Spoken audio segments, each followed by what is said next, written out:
Subscribe कीजिए हमारे channel को और बेल आइकॉन को दबाइए हमारी लेटेस्ट वीडियो सबसे पहले।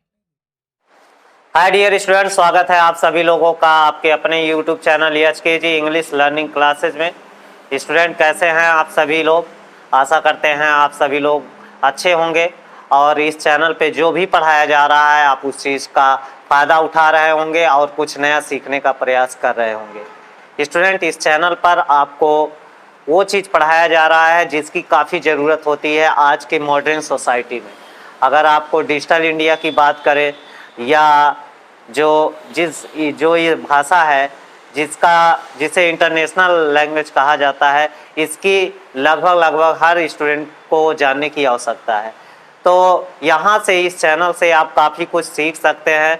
आप अपने अंग्रेजी की भाषा में काफ़ी अच्छा इम्प्रूवमेंट कर सकते हैं। तो चलिए हम शुरुआत करते हैं आज एक नए टेंस के बारे में जिसका नाम है फ्यूचर इंडेफिनिट टेंस।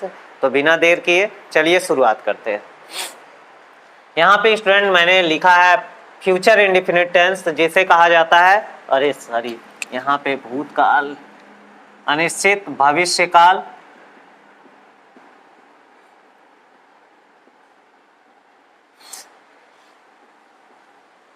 अनिश्चित भविष्यकाल कहा जाता है। तो इसमें क्या होता है स्टूडेंट, पहचान इसका देखते हैं। वाक्य के क्रिया के अंत में गा, गे, गी का प्रयोग आता है।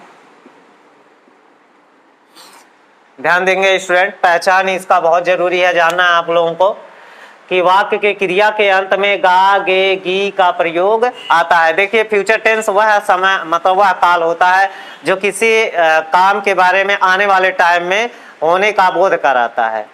और प्रत्येक टेंस का जो भी वर्णन हम लोग करते हैं वह हमेशा प्रेजेंट टेंस में ही किया जाता है। हर टेंस का वर्णन हमेशा प्रेजेंट टेंस में ही किया जाता है। जैसे अगर मैं बोलूं वह घर जा रहा है तो वह वर्तमान काल में हो गया, लेकिन अगर मैं बोलूं वह घर जाएगा तो यह भविष्य काल का वाक्य हो गया, लेकिन उसका वर्णन हम लोग वर्तमान काल में ही करते हैं।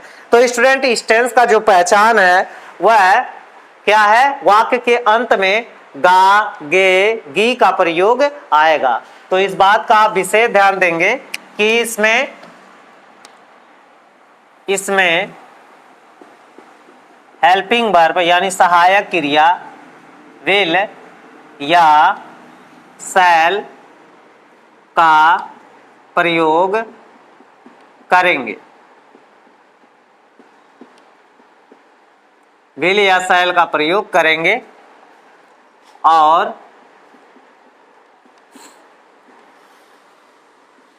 मुख्य क्रिया की प्रथम अवस्था प्रयोग की जाती है। आप इस बात का ध्यान देंगे, क्या बताया गया स्टूडेंट्स, यहाँ पे बताया गया इसमें हेल्पिंग वर्ब विल या शैल का प्रयोग करेंगे और मुख्य क्रिया की प्रथम अवस्था का ही प्रयोग किया जाता है फ्यूचर इंडेफिनिट में।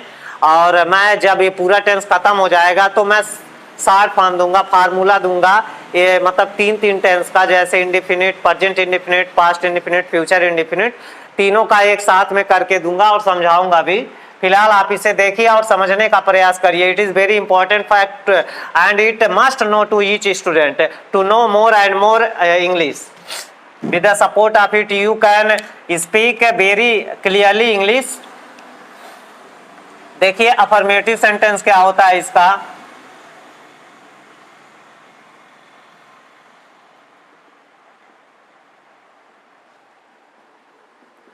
अफर्मेटिव सेंटेंस साधारण वाक्य। कितने लोग यही नहीं जानते हैं कि साधारण वाक्य क्या होता है। साधारण वाक्य वह वाक्य होता है जिसमें ना तो प्रश्न पूछा जाता है, ना तो कोई निषेधात्मक शब्द का प्रयोग होता है, उसे साधारण वाक्य कहा जाता है, यानी कि अफर्मेटिव सेंटेंस कहते हैं। साथ में उसे पॉजिटिव सेंटेंस भी कहा जाता है। तो बहुत सारे स्टूडेंट जब सेंटेंस को ट्रांसलेट करते हैं तो होता क्या है कि वो समझ ही नहीं पाते हैं कि अफर्मेटिव क्या है। तो अफर्मेटिव वह वाक्य होता है जिसका जवाब हाँ में होता है। जैसे क्या वह घर जा रहा है, हाँ वह घर जा रहा है, वह घर जा रहा है। तो इसमें ना तो कोई प्रश्नवाचक शब्द है ना ही कोई निषेधात्मक शब्द है, तो इस सेंटेंस को अफर्मेटिव सेंटेंस कहेंगे। देखिए यहाँ पे मैं रूल बता रहा हूं अब इस फ्यूचर इंडेफिनिट टेंस का।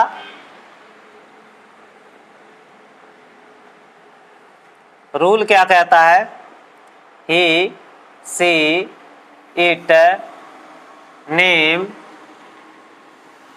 यू दे के साथ हेल्पिंग वर्ब विल, बाकी अन्य, बाकी आई और वी के साथ शैल का प्रयोग करते हुए वर्ब फर्स्ट फॉर्म का प्रयोग होता है। क्या बताया गया स्टूडेंट, ध्यान देंगे। He she it a name you they, मतलब नाम किसी का आएगा। यहाँ पे प्लूरल सब्जेक्ट लिखा हुआ है, यू दे के साथ हेल्पिंग वर्ब आपको क्या लगाना है, विल लगाना है। विल माने गागेगी और शैल माने भी गागेगी होता है, का प्रयोग करते हैं। आई और वी ये फर्स्ट पर्सन है स्टूडेंट, सेकेंड एवं थर्ड, यहाँ देखिए सेकेंड पर्सन है, third person they he she it, यहाँ पे प्रोनाउन पर्सनल प्रोनाउन बताया गया है। तो फर्स्ट पर्सन के साथ आप सहायक क्रिया शैल का प्रयोग करेंगे, बाकी थर्ड पर्सन और सेकेंड पर्सन के साथ सहायक क्रिया आप विल का प्रयोग करेंगे। और मुख्य क्रिया की कौन सी अवस्था, प्रथम अवस्था का प्रयोग किया जाता है। फार्मूला बता रहे हैं, सब्जेक्ट विल शैल प्लस क्रिया की प्रथम अवस्था, फिर आपको ऑब्जेक्ट का प्रयोग करना है। तो जैसे ऑब्जेक्ट क्या बनाएंगे, वह कल किताब खरीदेगा, वह कल क्या करेगा, वह कल किताब खरीदेगा। तो इसके लिए आप लोग क्या करोगे, यहाँ पे बताया गया है he she it a name के साथ या यू दे के साथ सहायक क्रिया विल का प्रयोग करना है, यहाँ पे दर्शाया गया है। तो यहाँ ही के साथ आप क्या करोगे, सब्जेक्ट आपका ही है, ही के साथ हेल्पिंग वर्ब विल, क्रिया की प्रथम अवस्था बाय माने खरीदना, he will by a book या द बुक कर सकते हो। He will by a book कब खरीदेगा, टुमारो। कितने बच्चे इसका स्टरडे लिख देते हैं, जहां टुमारो की जरूरत होती है वहां स्टरडे हो जाता है, और जहां स्टरडे की जरूरत होती है वहां टुमारो हो जाता है। दूसरा एग्जांपल दे रहा हूं,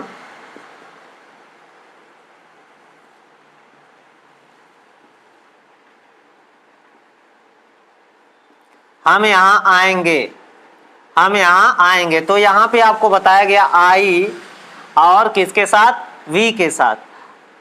तो वी के साथ सहायक क्रिया क्या लिखते हैं, शैल। यहाँ पे भी है शैल, वी शैल कम कहाँ, ही है। ये आपका अफर्मेटिव सेंटेंस है। बहुत ही इजी तरीके से आप इसे बना सकते हैं, काफी आसान होता है फ्यूचर इंडेफिनिट टेंस का वाक्य। तो अब इसका अब हम लोग निगेटिव सेंटेंस पढ़ेंगे। आशा करते हैं कि आप सभी लोग इस चीज को समझ रहे होंगे।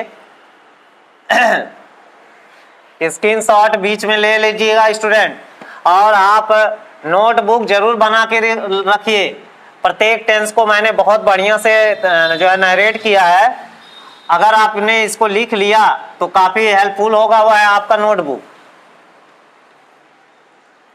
बी इसका निगेटिव सेंटेंस,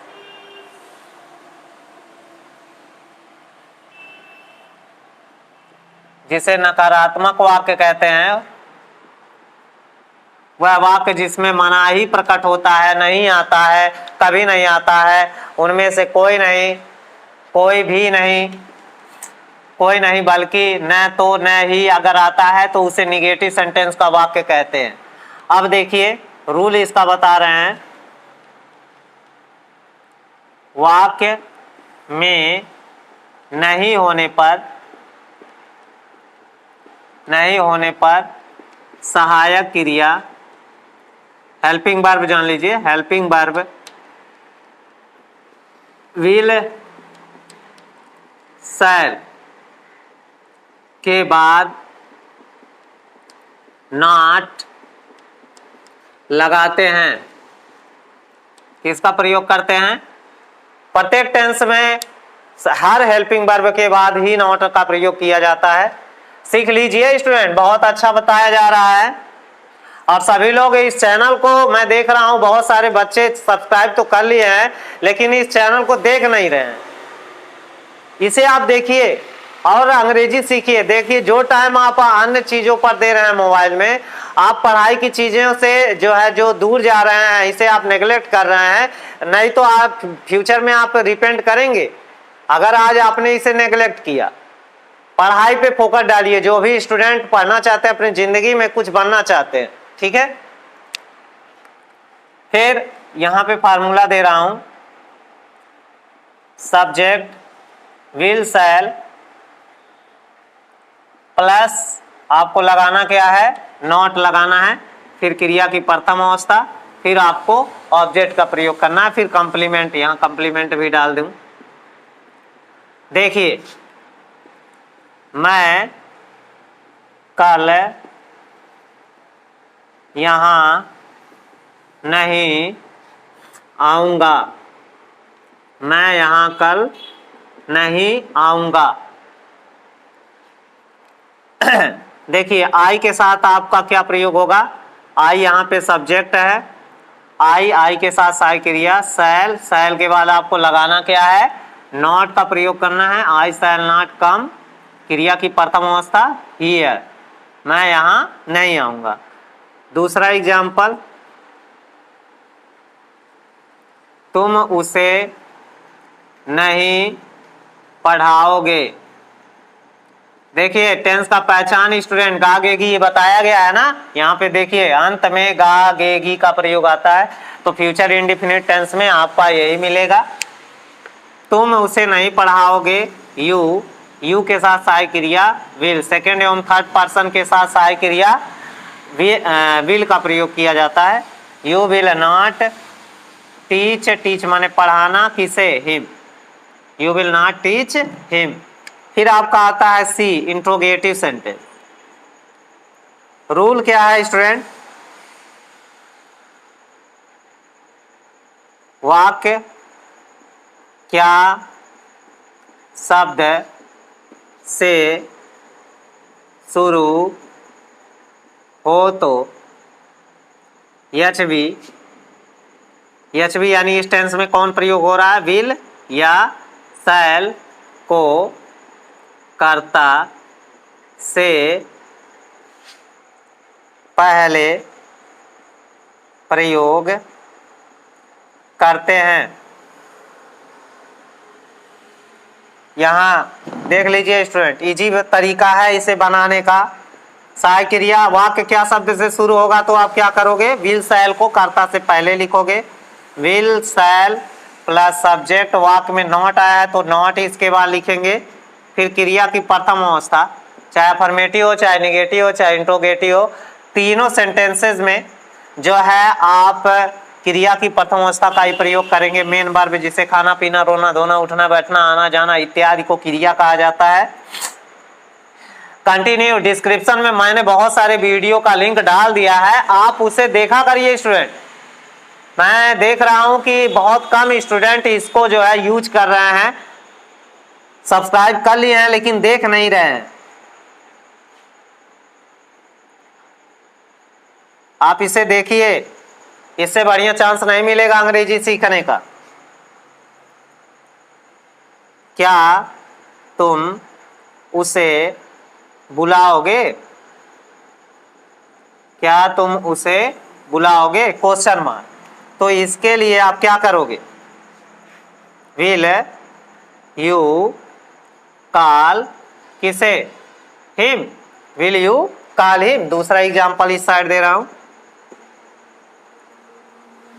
क्या हम वहां नहीं जाएंगे? क्या हम वहां नहीं जाएंगे? देखिए यहाँ पे हम फर्स्ट पर्सन आया है, ठीक है, तो हम के साथ आपको सहायक क्रिया क्या लगानी है? शैल का प्रयोग करना है। Shall we not go there? Question mark. तो देखिए स्टूडेंट, इस तरह से आप जो है इंट्रोगेटिव सेंटेंस का निर्माण करते हैं। एक क्वेश्चन वर्ड वाला बता दे रहा हूं,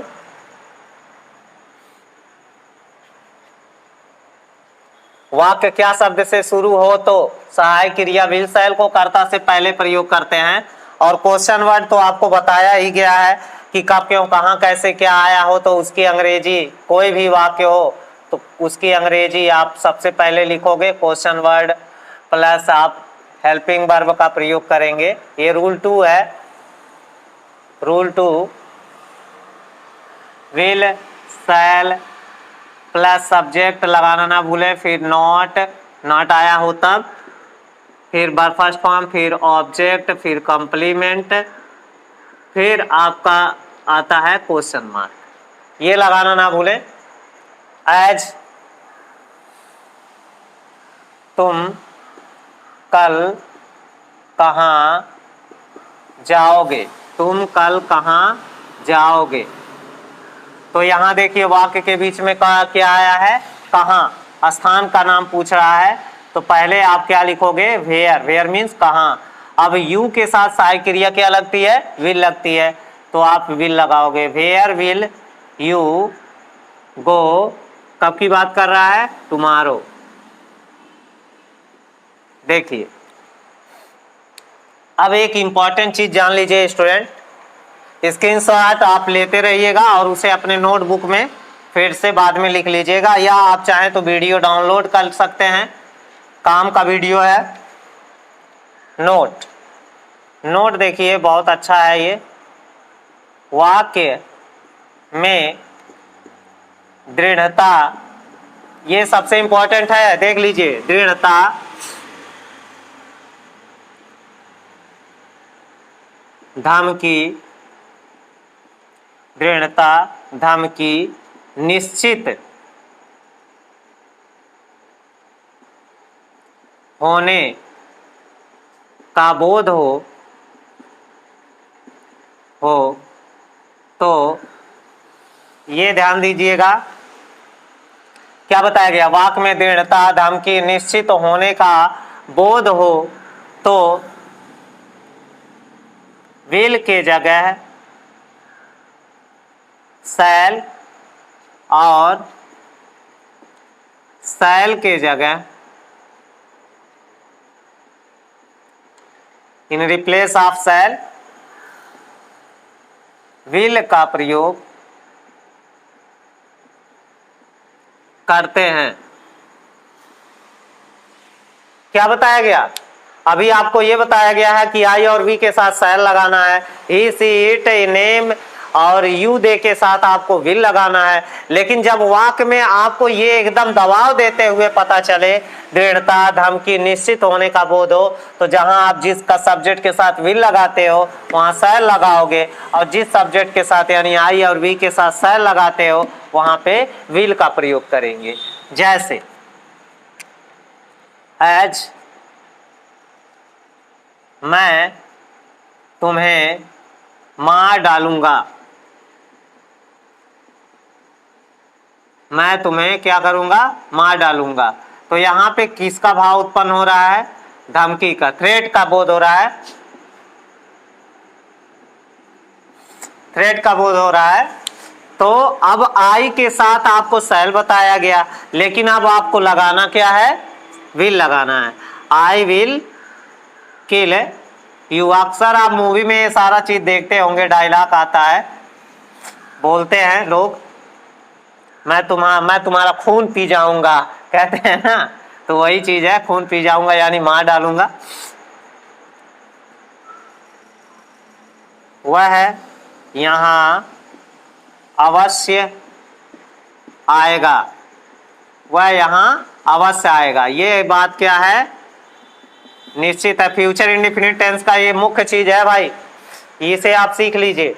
वह यहाँ अवश्य आएगा। ही के साथ आपको बताया गया है विल का प्रयोग करना है, लेकिन अब विल के जगह आपको क्या लगाना है, शैल का प्रयोग करना है। अवश्य आया है तो अवश्य का मतलब यहाँ पे आपको श्योर नहीं लिखना है, ही शैल कम हियर, जहाँ पे दृढ़ता दिखाएगा। ये निश्चित है। दृढ़ता क्या है,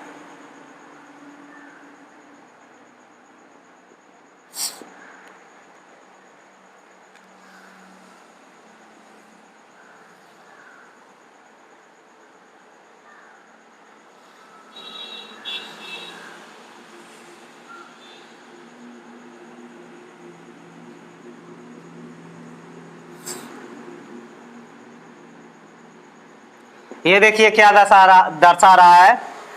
हाँ, अब हम मेहनत करेंगे। अब हम मेहनत करेंगे। भाई मेहनत करिए, आप लोग भी नहीं करेंगे तो भाई बेरोजगारी की जिंदगी जीना किसको पसंद है। आज ही सेलेक्ट कर लीजिए, जिंदगी आपकी है, फैसला आपको करना है। मेहनत करके आगे बढ़ करके जो है आपको एक रोजगार परक होना है कि मतलब बेरोजगारी की जिंदगी काटनी है।